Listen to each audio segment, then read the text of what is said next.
It's the Real Estate Podcast, across every state, city and town of Australia. And welcome to another episode of the Real Estate Podcast, available on iHeartRadio every morning and also Spotify and Apple and wherever you get your podcasts from.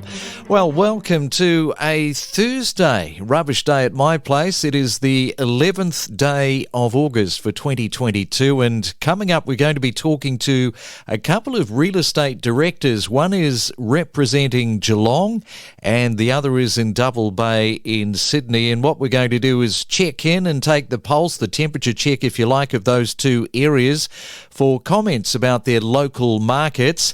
I see yesterday the Commonwealth Bank has announced a 9% increase in profits despite a fall in its margins. CBA says most of its customers are able to cope with rising interest rates. I guess the problematic piece that I read is the 37% of people that are less than a month ahead of their repayments. And the bank also noted on the flip side that there was more than a third of its mortgage customers who were at least 2 years ahead of their repayments, with around half at least 3 months ahead of their repayments. And the CBA Chief Executive Matt Cummin told the ABC yesterday that he expects an economic contraction but no recession, and expected the household spending downturn will be enough to shrink the economy later this year. And those increases, he says, in the cash rate are likely to have and continue to have quite a pronounced effect on the economy, which is kind of code for watch this space. If you're celebrating your birthday today on this day of the 11th of August, have a great Thursday. You share it with local boy Chris Hemsworth. He is turning 38 years young today. Hulk Hogan is turning 68. And it was on this day, unfortunately, that Robin Williams passed away back in 2014. Grab your coffee and switch on your real estate breakfast every weekday morning from 6:30. It's the Main Centre forecast with propertybuyer.com.au. All right, let's check on your weather around Australia on this Thursday morning. Firstly, in Sydney, partly cloudy, but it's going to be mainly dry today. 19 degrees is your forecast high. Melbourne expecting a few pieces of rain. 15 is your forecast top. Brisbane, another sunshine, blue sky day. 22 degrees is your forecast high. And in Perth, expecting a little bit of cloud around, but no rain, and your high of 19 degrees. From first home buyers to property investors and everything in between. Every morning on the Real Estate Podcast. Well, we know that the regions around Australia have been performing pretty well, and they have started to fall back a little bit in the current market. But you look at a suburb like Geelong, which is near Canberra, it's recorded one of the highest annual increases in the median house prices out of all suburbs in Australia. That's according to new data from the Domain House Price Report for June quarter. If you look at this particular suburb, its median house price increased by 58.1% to exactly $1 million in the 12 months to June for 2022. It's not bad. Other areas are also going up, they're going down, they're going sideways. So let's do a little bit of a temperature check in on Geelong in Victoria with Nick Lord, who is the director at Maxwell Collins in Geelong there. And a very good morning to you, Nick. Welcome to the Real Estate Podcast this morning. Nice to be speaking with you, Craig. Thank you for having me. Now, Geelong is one of those regions that has seen a lot of people moving, especially families, professionals and the likes, out of Melbourne, going and resettling in Geelong. Of course, we've got this slowdown. How has that been faring of late? Yeah, look, we've had an exceptional 2.5 years, as I think sort of a lot of markets across Australia have been quite buoyant. If we look back, it's certainly been underpinned by the COVID wave and the mass exodus out of Melbourne. Historically, Craig, probably 10 to 15 years ago, we'd see a lot of young people move back from Melbourne, but had a family connection in Geelong and returned for support and affordability. More recently, just Melbourne people with no real connection historically with Geelong have decided now move out of the city. Affordability is driving that point, and also a lifestyle change. So that's really underpinned our market. Yeah, and what is happening with stock at the moment right now in Geelong? How's that sort of shaped up? Yeah, look, stock and price probably align where our pricing point at the moment is holding quite well. And that's the back. There is a shortage of stock across the board in our market. It's giving a little bit more opportunity for buyers to, take their time, do some further research. But our stock has certainly tightened up. And my best estimate, we're probably sitting at 25 to 30% down on our normal stock levels in the market. What about those buyers turning their attention on how active they are right now in Geelong in this current market? Yeah, we've certainly seen a change in the buyer activity. We're probably estimating we're 50 to 60% down on buyer inquiry and numbers attending our opens. Again, with the shortage of stock, pricing's certainly been holding okay, but we've just seen what I would think a short-term change to the market.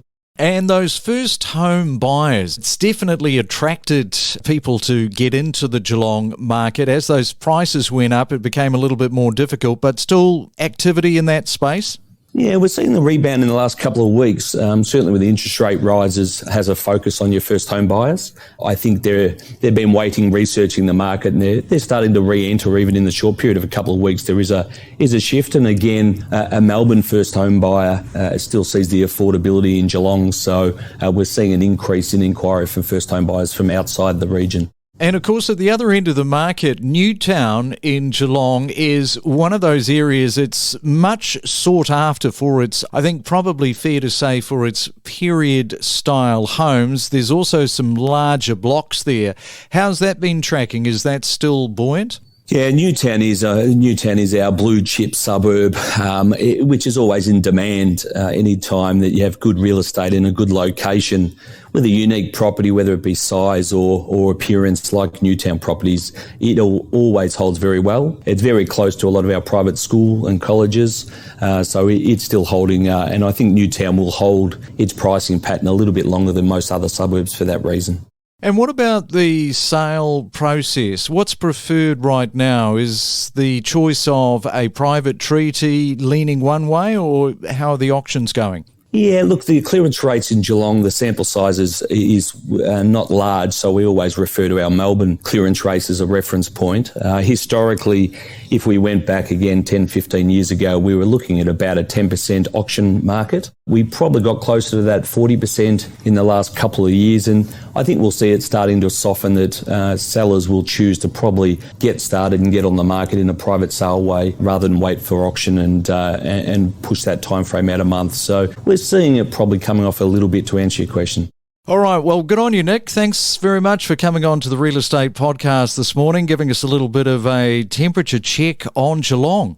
Wonderful. Again, thanks, Craig, for your time, and wish you all the best. All right, so let's go from Geelong in Victoria to Double Bay in Sydney and welcome in Peter Leipnik, who is a director at Bradfield Badger Fox Real Estate there. And a very good morning to you, Peter. Welcome to the Real Estate Podcast. Good morning, Craig. Thanks for having me. Well, Double Bay, yes, it is a great spot to own some property if you're fortunate enough to live there and have deep enough pockets, I guess. And you're not only servicing Double Bay, but you're also servicing some of the other areas. Correct. So we're based in Double Bay, but basically we cover anywhere down the peninsula through to Vaucluse, Watsons Bay. We've got listings along the beaches down to Maroubra in Kensington as well. Watsons Bay, I remember the fish and chips there, eh? It's got to be one of the best in Australia. Doyle's, it's still there and it's still really good.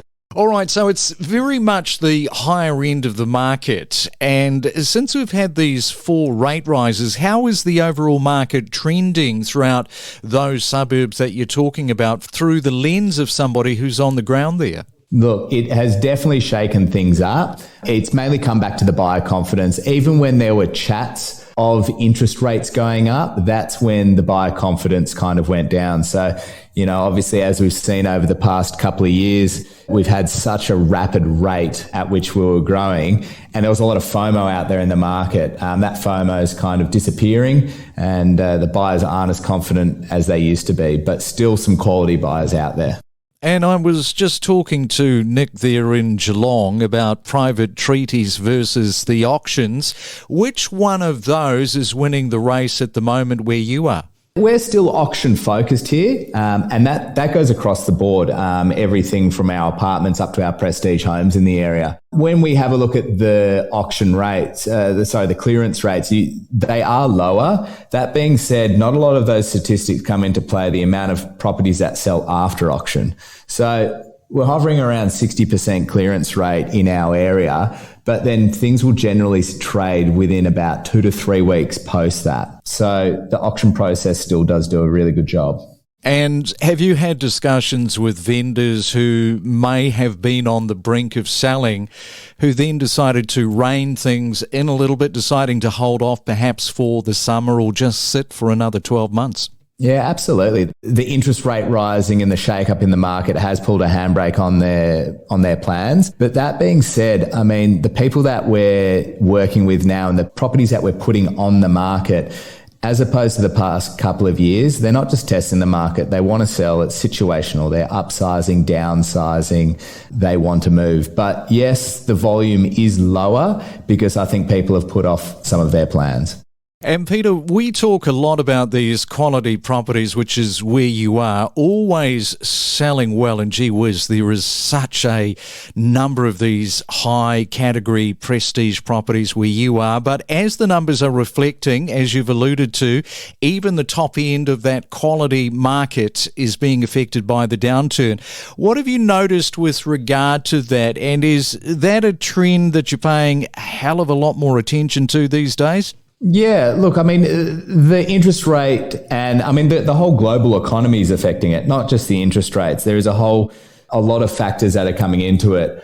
I feel like the price bracket kind of above that 15, 20, so call it the trophy home market, I think that has been the least affected, but it still has been affected in some way or another.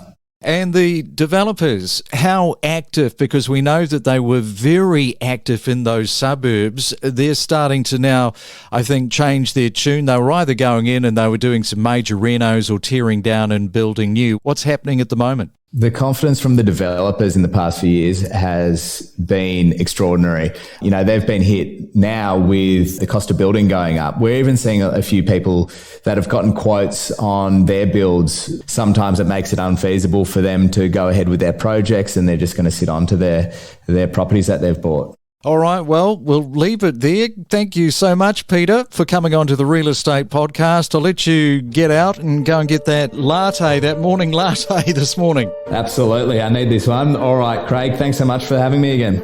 We connect you to the best real estate information across Australia. The Real Estate Podcast.